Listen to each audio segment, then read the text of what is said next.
बिस्मिल्लाहिर्रहमानिर्रहीम अस्सलाम वालेकुम। सो फाइनली आज इमरान खान की हामिद मीर से सुलह हो गई और सुलह के पीछे थी हामिद मीर की तकरीर। हामिद मीर की आपको तकरीर सुनवाने जा रहे हैं कि उस तकरीर को सुनकर इमरान खान ने तालियां मारी कि जो तुम बातें कहते थे हामिद मीर वो ठीक है, क्योंकि हामिद मीर ने कहा कि इमरान खान को कि वेलकम टू गद्दारी क्लब, यानी जो ट्रेटर्स का क्लब है, आज आपको गद्दार बनाया जा रहा है। मैं आपको कहता था कि आपने इन लोगों से बचना है।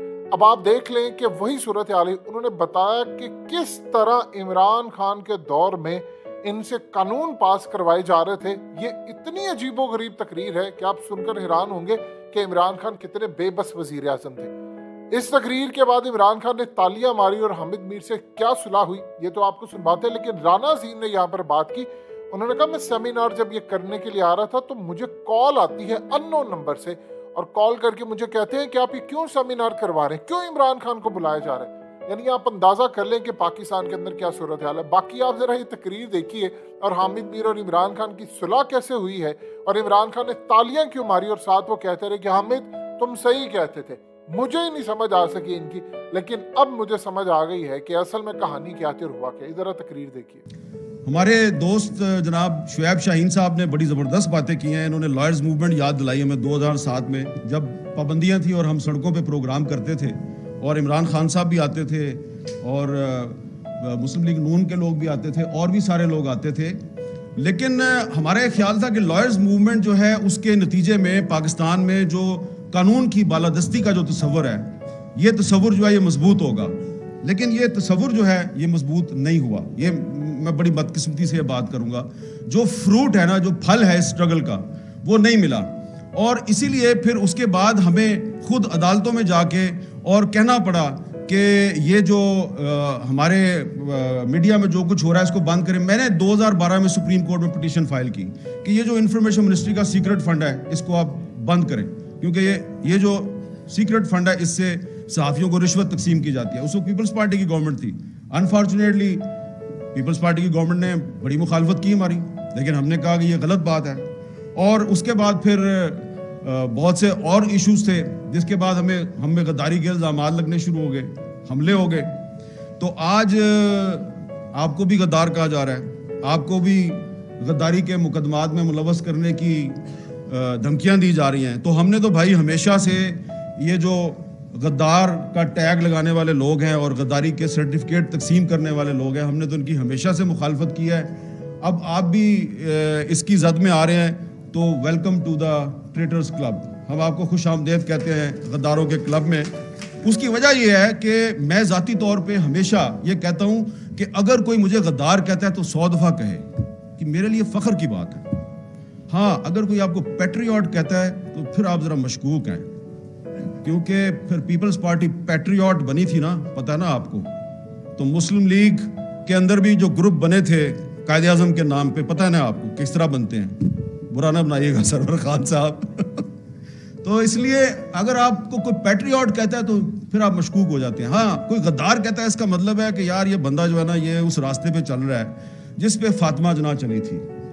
सबसे पहले इस मुल्क में मादरे मिल्लत मोहतरमा फातिमा जना को जनरल अयूब खान ने कहा ये इंडियन एजेंट है और कहा कि ये गद्दार है। इसलिए आज के पाकिस्तान में जब किसी सियासतदान को गद्दार कहा जाता है तो मैं समझता हूं कि उसे इस पे एतराज नहीं करना चाहिए। खुशी के साथ कहें कि हाँ मैं गद्दार हूं, आओ मुझे गिरफ्तार करो, आओ मेरे पे मुकदमा चलाओ। लेकिन अगर कोई फौजी डिक्टेटर जो है उस पे आर्टिकल 6 को एब्रोगेट करने का इल्ज़ाम है तो उस पे मुकदमा ज़रूर चलना चाहिए। उसको कन्विक्ट किया गया तो उसको सज़ा भी मिलनी चाहिए। तो ये शुएब शाहीन साहब जो है ये मेरी इस बात से इत्तेफाक करेंगे। इन्होंने बड़े खूबसूरत तरीके से आपको डिफाइन कर दिया कि आइन की खिलाफ वर्जी एक और चीज़ है और आइन को एब्रोगेट करना एक और चीज़ है। तो आइन की खिलाफ वर्जी पर आप एक मुकदमा चला सकते हैं कि भाई तुमने ट्रैफिक सिग्नल तोड़ा है, तुम्हें जुर्माना करते हैं। लेकिन ट्रैफिक सिग्नल तोड़ने पे आप कहें कि तुम गद्दार हो, तुमने आइन एब्रोगेट किया है, तो ये बात जो है ये नाकाबिले कबूल है। इसलिए पॉलिटिकल गवर्नमेंट को फौजी डिक्टेटरों के रास्ते पे बिल्कुल भी नहीं चलना चाहिए। अब ये जिस PFUJ के सेमिनार पे आप आए हैं, ये वो PFUJ है जिसने हर मुश्किल किसी दोस्त मुल्क के खिलाफ बात नहीं कर सकते। तो अब दोस्त मुल्क कौन है भाई? اس کی کیا ڈیفینیشن ہے؟ تو آپ نے اگر مجھے گرفتار کرنا ہے، ابھی میں کہہ دوں کہ امریکہ کی غلامی نامنظور، تو یہ آپ آرٹیکل 19 کے تحت مجھے گرفتار کر سکتے ہیں۔ تو جو میثاق صحافت ہے اس میں سب سے اہم چیز یہ ہونی چاہیے کہ یہ جو آرٹیکل 19 میں آپ نے کولونیل مائنڈ سیٹ کو انجیکٹ کیا ہوا ہے، اس کولونیل مائنڈ سیٹ کو آرٹیکل 19 میں سے نکالیں۔ یہ آپ کی میثاق صحافت کے لیے بہت ضروری ہے۔ اس پہ جو تمام پولیٹیکل پارٹیز ہیں ان کو رول پلے کرنا چاہیے، اپنے پولیٹیکل ایشوز پہ لڑائیاں ضرور کریں، لیکن یہ جو ایشوز ہیں اس پہ آپ کو ایک موقف رکھنا چاہیے۔ اور دوسری بات کہ جب پیپلز پارٹی کی گورنمنٹ تھی تو سلیم شہزاد کو اغوا کر کے قتل کر دیا گیا، ثاقب نثار صاحب کی سربراہی میں ایک کمیشن بنا، اس کمیشن کے سامنے میں نے بھی جا کے وٹنس کے طور پہ کچھ حقائق پیش کیے، اور بھی لوگ آئے۔ وہ بعد میں ثاقب نثار صاحب کہتے ہیں یار آپ لوگ جو ہے وہ مجھے مروانا چاہتے ہیں۔ میں نے کہا جی مروانا نہیں چاہتے، ہم چاہتے ہیں ہمیں انصاف دے دیں، ہمارا ساتھی جو ہے اس کو قتل کر دیا ہے اغوا کر کے، کو آپ کو پتہ ہے یہ تو بڑا مشکل ہے۔ پھر اس کے بعد جناب مسلم لیگ نون کی حکومت آ گئی، ان کے دور میں بھی یہی کام چلتا رہا۔ پھر پاکستان تحریک انصاف کی حکومت ہے، اس کے دور میں بھی یہی کام چلتا رہا۔ اب ادھر جب اسلام آباد میں اسد طور پہ گھر میں گھس کے اس پہ تشدد ہوتا تھا، یا مطیع اللہ جان کو اغوا کیا جاتا تھا، یا ابصار عالم کو گولی ماری جاتی تھی، ہم جب اس پہ احتجاج کرتے تھے تو ہمارے جو کچھ دوست ہیں حکومت کے وہ کہتے تھے یار وہ سندھ میں بھی تو عزیز میمن قتل ہو گیا، وہ وہاں پہ بھی تو اجے لالوانی قتل ہو گیا۔ ہم کہتے تھے ہم اس کی بھی مذمت کرتے ہیں، جو اسلام آباد میں ہو رہا ہے اس کی بھی مذمت کرتے ہیں۔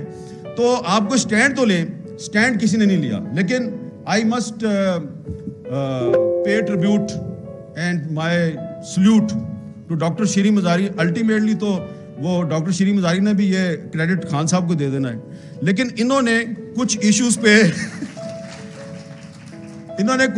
سٹینڈ لیا۔ خاص طور پہ جو جرنلسٹ پروٹیکشن بل تھا، وہ تمام یہ جو پی ٹی آئی کے دور حکومت کی خامیاں ہیں، اس دور میں میرے بھی بہت سے انٹرویو بند ہوئے، میں نے بھی بڑے مظاہرے کیے، بڑی تنقید کی، لیکن جس طریقے سے 2.5 سال لگا کے انہوں نے جرنلسٹ پروٹیکشن بل جو ہے اس کو منظور کروایا۔ اور کبھی کبھی میں سنتا ہوں کہ آج کل پی ٹی آئی والے کہتے ہیں بڑے راز ہیں ہم سامنے لے آئیں گے۔ بھائی ہمارے پاس بھی بڑے راز ہیں، ہم بھی سامنے لے آئیں گے اور بتائیں گے کہ ڈاکٹر شیریں مزاری جو ہے اس کو جرنلسٹ پروٹیکشن بل کی وجہ سے کہاں پہ کون اس کو طلب کرواتا تھا، اس کو پیشیاں بھگتنی پڑتی تھی، کون اس کو کیا دھمکیاں دیتا تھا، یہ بتا دوں گا نا میں جس دن، میں سیریس بات کر رہا ہوں، اس دن آپ لوگوں کو لینے کے دینے پڑ جائیں گے۔ But I am not here to embarrass anyone۔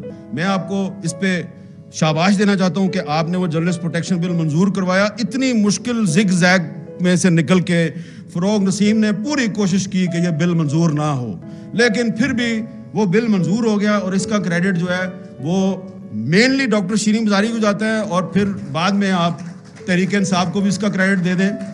لیکن یہ بات میں اس لیے کر رہا ہوں، میری بات کا برا نہ بنائے، کہ جب فروغ نسیم صاحب اس بل کے خلاف سازشیں کر رہے تھے، اور انہوں نے جو مسنگ پرسنز کا بل تھا اس کے خلاف بھی سازشیں کی، تو کوئی روکنے والا نہیں تھا ان کو۔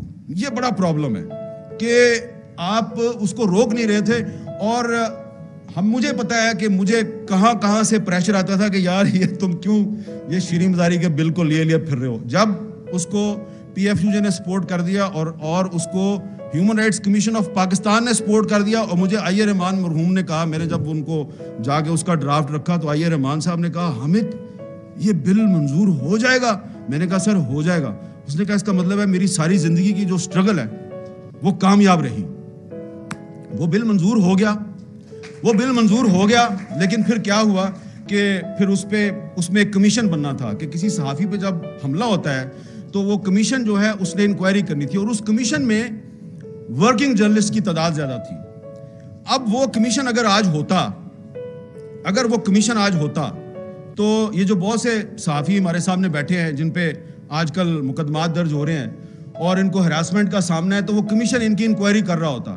نہ وہ کمیشن بن سکا، نہ ہی اس کمیشن کا سربراہ جو ہے اس کی تقرری ہو سکی۔ لہٰذا یہ جو میثاق صحافت ہے اس میں ایک چیز یہ بھی شامل ہونی چاہیے کہ جو پچھلے دور میں جو جرنلسٹ پروٹیکشن بل بنایا گیا تھا، اس جرنلسٹ پروٹیکشن بل میں جو کمیشن ہے اس کو کمیشن کی تشکیل مکمل کی جائے، اس کا چیئرمین لایا جائے، کیونکہ اگر وہ کمیشن نہیں بنے گا تو اس کا مطلب ہے کہ جرنلسٹ پروٹیکشن بل جو ہے وہ صرف ایک ڈاکومنٹ ہے۔